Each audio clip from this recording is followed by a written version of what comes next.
ഓളെ 2 മാമന്മാരെ മയ്യത്തും കൊണ്ടുവന്ന്. എനിക്ക് കൂടുതൽ പേടിയായി. പിന്നെ അവിടുന്ന് ആംബുലൻസ് വരുമ്പോൾ എനിക്ക് നെഞ്ഞുവേദനയാണ്. അടുത്ത വണ്ടി വരുമ്പോൾ ഇവളെ മയ്യത്തേക്കും ഞാൻ വിചാരിച്ചു. അപ്പോൾ വണ്ടി എടുത്തിട്ട് ഡ്യൂട്ടി കഴിഞ്ഞ് വരികയാണെന്നാണ് പറഞ്ഞത്. അപ്പോൾ കഴിഞ്ഞ് പോകുമ്പോഴാണ് രണ്ടാമതും പൊട്ടിയത്. അങ്ങനെയുള്ള വാപ്പാനെ കിടക്കാൻ കൊണ്ടുപോയി. ഇതാ തന്നെ അവള് കരഞ്ഞിട്ട് വാപ്പ മിസ്സിങ് ആണ് നിന്നോട് പറഞ്ഞിരുന്നു. ഞാൻ പിന്നെ അവളോട് പറഞ്ഞില്ല വാപ്പ മരിച്ചിരിക്കണേന്ന്. എന്താണ് ഞാനാണ് ഇതാണ് എൻ്റെ മനസ്സെങ്ങനെയുണ്ട് നോക്കാനാണ് ഞാൻ അങ്ങനെ പറഞ്ഞത്. പിന്നെ എനിക്ക് അന്നെ ഇഷ്ടമാണ്. വയനാട് ദുരന്തം നമുക്കെല്ലാവർക്കും തീരാത്ത വേദന തന്നപ്പോൾ ഒരാൾക്ക് മാത്രം ജീവിതത്തിൽ ഒരു ഹോപ്പ് ഉണ്ടായിട്ടിരിക്കുകയാണ്. ആളാണ് അൻസിൽ. അൻസിലിന് ഹോപ്പ് ഉണ്ടായത് മറ്റൊന്നും കൊണ്ടുമല്ല, അൻസിലിൻ്റെ പ്രണയിനി അല്ലെങ്കിൽ കല്യാണം ഉറപ്പിച്ച പെൺകുട്ടി താമസിച്ചിരുന്ന സ്ഥലമായിരുന്നു മുണ്ടക്കൈ ചൂരൽമല. അവിടെയാണ് മണ്ണിടിച്ചിലുണ്ടായതും. അവിടെ തുടർന്ന് അൻസിൽ ആകെ പരിഭ്രാന്തനായി എന്ത് ചെയ്യണമെന്നറിയാതെ ഫോൺ വിളിച്ചിട്ട് കിട്ടാണ്ട് നേരെ ഇവിടെ നമ്മുടെ ഇപ്പം ഞങ്ങൾ നിൽക്കുന്നത് തന്നെ മേപ്പാടിയിലെ അന്ന് തൊട്ട് ഇന്നും മൃതദേഹങ്ങളില്ല. അന്ന് എന്താ പറയുക, അപകടത്തിൽപ്പെട്ടവരെയും മരിച്ചവരെ എല്ലാം കൊണ്ടുവന്ന് വെച്ച മേപ്പാടി ഗവൺമെൻറ് ആശുപത്രിയുടെ മുന്നിലാണ് നിൽക്കുന്നത്. അന്ന് തൊട്ട് ഇദ്ദേഹം തിരഞ്ഞത് മൃതദേഹങ്ങളിൽ തൻ്റെ കാമുകി ഉണ്ടോയെന്നായിരുന്നു. പക്ഷേ ദൈവം എന്ന് പറയുന്ന ഒരാളുണ്ട്, അല്ലെങ്കിൽ അങ്ങനെ ഒരു ശക്തി ഉണ്ട് എന്നുള്ളതാണ് ഇപ്പം അൻസിലിന് പറയാനുള്ളത്. പെൺകുട്ടി ജീവനോടെ ഉണ്ട്, തൊട്ടടുത്തൊരു ക്യാമ്പിൽ തന്നെയാണ്. അൻസിലിനെ ആ കാര്യം അൻസിൽ പറഞ്ഞ് നമ്മളെല്ലാ മാധ്യമങ്ങളിലൂടെ കേട്ടതാണ്. അതൊന്നുകൂടെ കേൾക്കാനാണ് ഞാൻ വന്നേക്കുന്നത്. അൻസിലേ, ഈ അപകടം നടന്നപ്പോൾ തന്നെ അറിഞ്ഞത് എപ്പോഴാണ്? അറിഞ്ഞത് രാവിലെയാണ് അപകടം അറിഞ്ഞത്. ഞാൻ അതുവരെ ഇവളെ വിളിച്ചിരിക്കുന്നു. രാത്രി ഒരു 10 മണി 10:30 ആയി കാണും. ഇവളങ്ങനെ ഫോൺ വിളിച്ചിരിക്കുമ്പോഴാണ് ഇവളോട് ഞാൻ പറഞ്ഞതായിരുന്നു സേഫായിരിക്കണം. മഴയുണ്ടെന്ന് പറഞ്ഞിരുന്നു. മഴ ഉണ്ടെന്ന് പറഞ്ഞിരുന്നു. അപ്പോൾ വലിയ മഴയല്ലല്ലോ, ചെറിയ മഴയല്ലേ, വിഷയമൊന്നും ഇല്ലാന്ന് പറഞ്ഞു. പിന്നെ ഞാൻ പറഞ്ഞു ഞാൻ നല്ല ഫുഡ് എന്തെങ്കിലും കഴിച്ചിട്ട് വന്നിട്ട് ഫോൺ വിളിക്കാറുണ്ട്.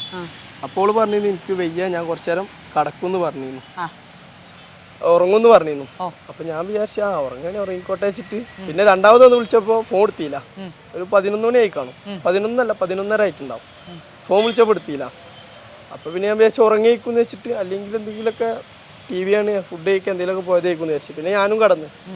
പിന്നെ രാവിലെ മാർക്കറ്റിക്ക് പണിക്ക് പോകുന്ന സമയത്താണ് ഇവളെ ഒന്നുകൂടി വിളിച്ചത്. അപ്പോഴാണ് ഞാൻ ഈ ന്യൂസ് കണ്ടത്. ഈ ന്യൂസ് ലൈവില് ചൂരൽമല മുണ്ടക്കായി പോയി എന്ന് പറഞ്ഞിട്ടുള്ള ദുരന്തം ന്യൂസ് ഞാൻ കണ്ട്. അപ്പോൾ തൊട്ട് ഞാൻ അവളെ വിളിക്കാൻ നിൽക്കുകയായിരുന്നു. അപ്പോൾ 2 ദിവസം 3 ദിവസം ഞാൻ അവളെ വിളിച്ച്. അവളെ ഫോൺ എടുക്കണമെന്നല്ല, പിന്നെ ഫോൺ ഓട്ടോമാറ്റിക്കലായിട്ട് സ്വിച്ച് ഓഫ് ആയിപ്പോയി.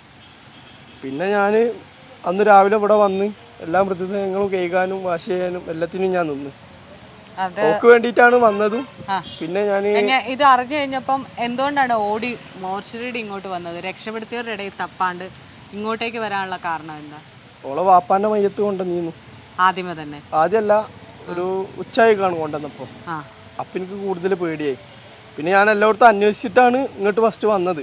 പിന്നെ ഇവിടെ എല്ലാ കമ്മിറ്റി ആൾ പോയി, MS ഓഡിറ്റോറിയത്തിൽ പോയി, ഇവിടെ എല്ലായിടത്തും ബോഡി ഉണ്ടോ നോക്കാൻ പോയി. കാരണം അവൾ എന്തെങ്കിലുമൊക്കെ അവസാനമായിട്ടൊരു നോക്ക് കാണാന്ന് വെച്ച്. പക്ഷെ വരുന്ന ബോഡിയിലും 13 പാർട്സ് ആയിട്ടൊക്കെയാണ് വരുന്നത്. അതുകൊണ്ട് പിന്നെ കൂടുതൽ അറിയാൻ പറ്റിയില്ല.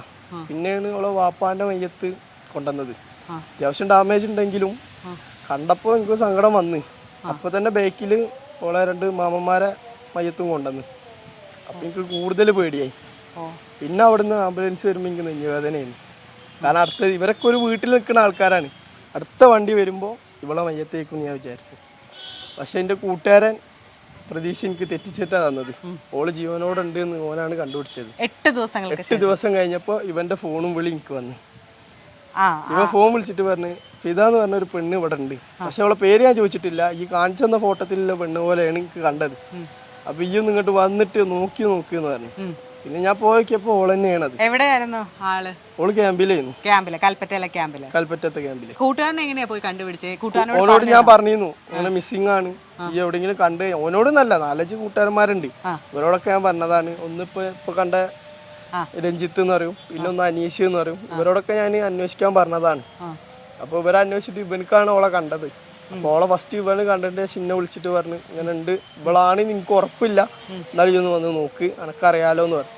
പോയപ്പോൾ ഓളായിരുന്നു, ഓളമ്മ ഉണ്ടായിരുന്നു അവിടെ, ഓളെ അനിയനും ഉണ്ടായിരുന്നു. ഒരു ദുരന്തത്തിന്റെ ഫസ്റ്റ് പൊട്ടലിന് ഇറങ്ങി ഓടിയ ആൾക്കാരാണ്. അപ്പൊ ഇവര് ഫോണൊക്കെ ഇട്ടിട്ട് എറിഞ്ഞിട്ട് പോയ ആൾക്കാരാണ്. എന്നിട്ട് ഇറങ്ങി ഓടിയിട്ട് പിന്നെ രണ്ടാമത് എവിടെയെങ്കിലും ഷെൽട്ടർ കിട്ടിയായിരുന്നു അവർക്ക് അന്നേരം? അപ്പം അവർക്ക് എന്തോ ഒരു വണ്ടിയിൽ ഒരു ചെങ്ങായി ജീപ്പ് എടുത്തിട്ട് രക്ഷിച്ചതാണ് എന്ന് പറഞ്ഞു. ഇവരെ ഓടുമ്പോ ഒരു ജീപ്പിൽ ഒരാൾ വന്നിട്ട് ഇവരെ കയറ്റിയിട്ട് കൊണ്ടുപോയതാണ്. പിന്നെ കൊണ്ടുപോയി ഇറക്കിയത് കൽപ്പറ്റയാണ്, അവിടുത്തെ ക്യാമ്പില്.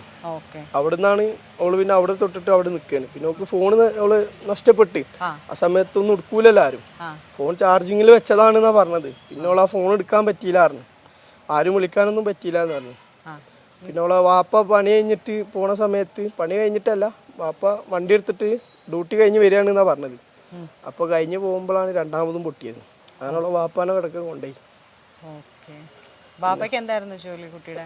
വാപ്പക്ക് സാധാ പണിയാണ്. സാധാ പണിയാണ്. രാത്രിയിൽ പുള്ളി പോയിട്ട് വരുമ്പോഴാണ് സംഭവിച്ചത്. ഇവര് അങ്ങനെ രാത്രി കയറുന്നില്ല. ഇതെന്ന് പറഞ്ഞാല് അന്ന് ഡ്യൂട്ടി കുറച്ച് ലോങ് ആയിരുന്നു. അപ്പൊ അവിടെ നിന്ന് വരുന്ന സമയത്താണ് ഇത്. മൂപ്പർക്ക് അറിയില്ലായിരുന്നു ഇത്.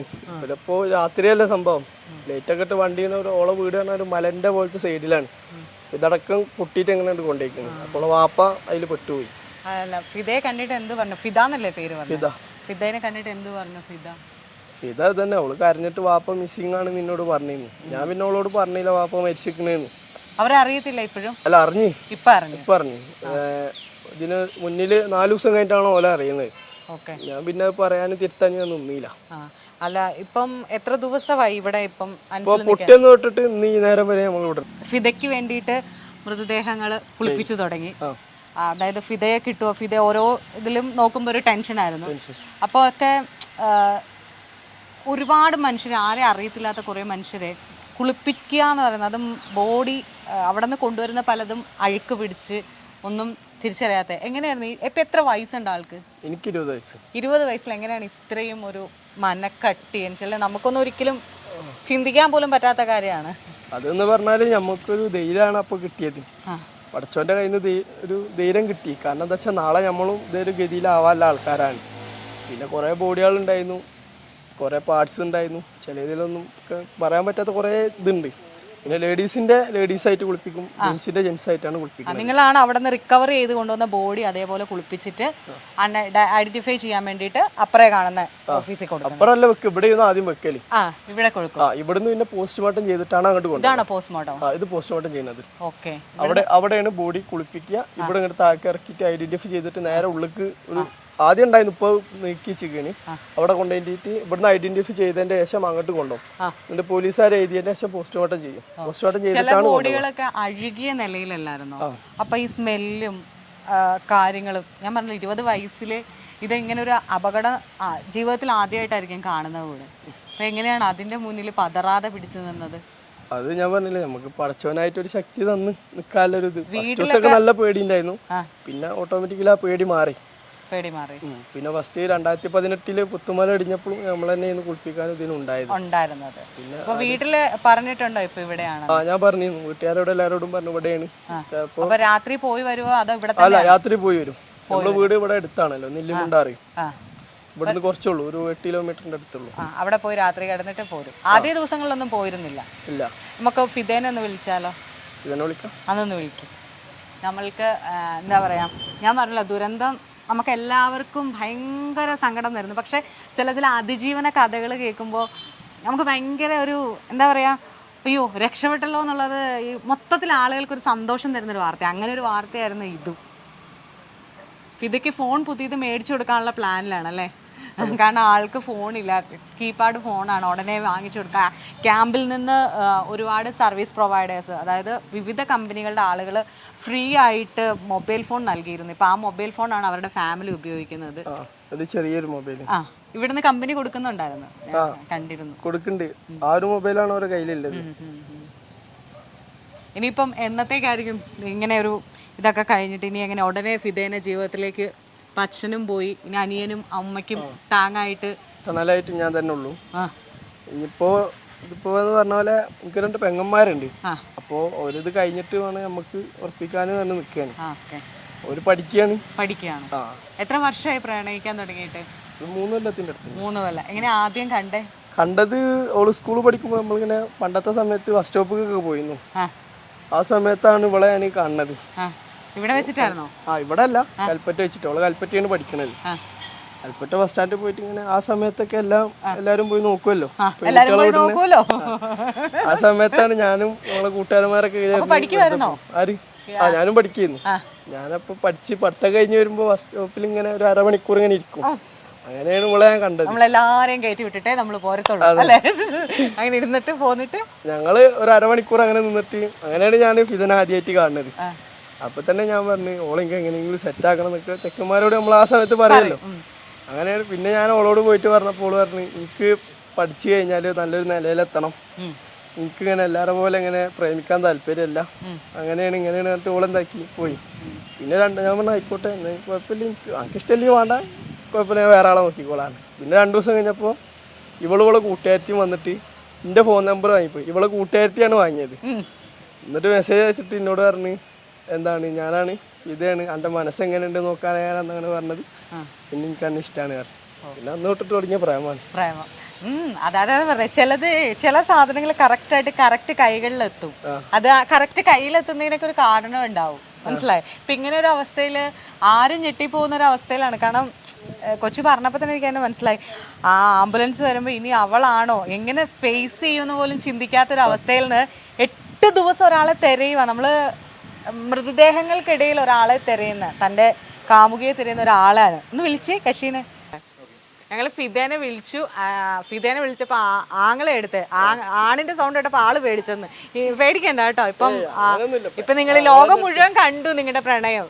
ഞങ്ങളൊക്കെ അംഗീകരിച്ചു. ഇനി ഞങ്ങൾ നിങ്ങളെ കെട്ടിച്ചു തരും. മനസ്സിലായില്ല? നിങ്ങൾക്ക് അങ്ങനെ ഒന്നിച്ച് ജീവിച്ച് ഒരു എന്താ പറയാ ഒന്നിച്ച് ജീവിക്കണം തന്നെ. കല്യാണം കഴിച്ചൊക്കെ നിൽക്കാനാണെങ്കിൽ ഇപ്പോൾ എല്ലാവരും കെട്ട നിൽക്കും ഇല്ലേ? എല്ലാവരും നിൽക്കത്തില്ലേ? ഞങ്ങളെല്ലാവരും നിൽക്കും. കാരണം നല്ലൊരു പ്രണയമാണ് നിങ്ങളുടേത്. ഫിദ കുളിക്കുകയാണ്. എല്ലാരും എല്ലാവരും നിൽക്കും. ഇത്രയൊക്കെ ചെയ്തില്ലേ ഒരാൾക്ക് വേണ്ടി. അത് 20ാമത്തെ വയസ്സ് നമ്മൾ പറയും ഇപ്പോഴത്തെ പിള്ളേരുടെയൊക്കെ പ്രണയം കുറച്ച് നേരത്തേക്ക് ഉണ്ടാവുള്ളൂ. അടുത്തൊരാളെ കാണുമ്പോൾ മാറും, അല്ലെങ്കിൽ അടുത്തൊരു സാഹചര്യം വന്നാൽ മാറും എന്നൊക്കെ പറയുന്നിടത്ത് അവർക്കൊക്കെ മറുപടി ആയിട്ട് നമ്മൾ പണ്ട് ഏറ്റവും വലിയ ഉദാഹരണമായിട്ട് പറയുന്നത് ഷാജഹാനും മുംതാസുമാണ്. അദ്ദേഹം എന്താ പറയുക, മുംതാസ് മരിച്ചപ്പം ഷാജഹാൻ താജ്മഹൽ പണിതു എന്നൊക്കെയാണ് പറയുന്നത്, അല്ലെങ്കിൽ താജ്മഹൽ പണിതു എന്നാണ് നമുക്ക് അറിയപ്പെടുന്ന ഒരു ചരിത്രം. പക്ഷെ അതിലൊക്കെ ഇവർ ജീവിച്ചിരിക്കുന്ന നമ്മളെപ്പോലുള്ള കുറേ ആളുകൾക്ക്, അതായത് പ്രണയം ഭയങ്കര സ്ട്രോങ് ആണെന്നും അതിലിങ്ങനെയൊക്കെ ഉള്ളൊരു അർത്ഥം ഉണ്ടെന്നൊക്കെ കാണിച്ചു തന്നേക്കുന്ന. എന്താണേലും കല്യാണം ഞങ്ങൾ എല്ലാവരും ഉണ്ടാകും. കേരളത്തിൽ നിന്ന് മാത്രമല്ല ഈ ലോകം മുഴുവൻ ഞങ്ങൾ കാണും നിങ്ങളുടെ കല്യാണം, നിക്കാഹ്. Okay, all the best. ഫിദയ്ക്കും കൊടുക്കണം ഈ കൈ കേട്ടോ. ജീവിതത്തിൽ ഇത്രയും ചെറുപ്രായത്തില് ഫിദയെ കണ്ടെത്തിയ മാത്രമല്ല, ഫിദയ്ക്ക് വേണ്ടി നടത്തിയ ഒരു പോരാട്ടം ഭയങ്കര വലുതാണ്. അത് എങ്ങനെ മോന് മനസ്സിലാവുമെന്ന് എനിക്കറിയില്ല, പക്ഷെ എനിക്ക് മനസ്സിലാവും. 20ാമത്തെ വയസ്സിൽ ഇത്രയും എനിക്ക് തോന്നുന്നു ഏകദേശം എത്ര ബോഡികൾ കുളിപ്പിച്ചിട്ടുണ്ടാവും, എണ്ണവല്ലേ, ഒരു 10 കുളിപ്പിച്ചിട്ടുണ്ടാവും. അത് പാർട്സ് അടക്കം ഒരു പേടിയില്ലാണ്ട്. അത് ആർക്കോ വേണ്ടിയിട്ടല്ല, ആ സ്വന്തം ആളെന്ന് കരുതിയിട്ട് തന്നെ ചെയ്തേക്കുന്നതാണ് ഇവര്. ചെറുപ്രായമാണ് 20 വയസ്സെന്ന്. അത്ര കുഞ്ഞു പ്രായം. അതായത് മൊബൈൽ ഫോണും തോണ്ടി നമ്മൾ ഈ പറയുന്ന ചെറുപ്പക്കാർ പിള്ളേർ സ്കൂളിൽ കോളേജിൽ പോകേണ്ട സമയത്താണ് ഈ പയ്യൻ ഇത് ചെയ്തേക്കുന്നത്. എന്താണെങ്കിലും അടിപൊളിയായിട്ടുണ്ട്. ലൈഫ് മുന്നോട്ട് അസാധ്യമായിട്ട് പോകും. അത്രയും ധൈര്യമുള്ള ആളാണ് കേട്ടോ. ഇനി ഒന്നും ഒരു പ്രശ്നം ഉണ്ടാകത്തില്ല. Thank you.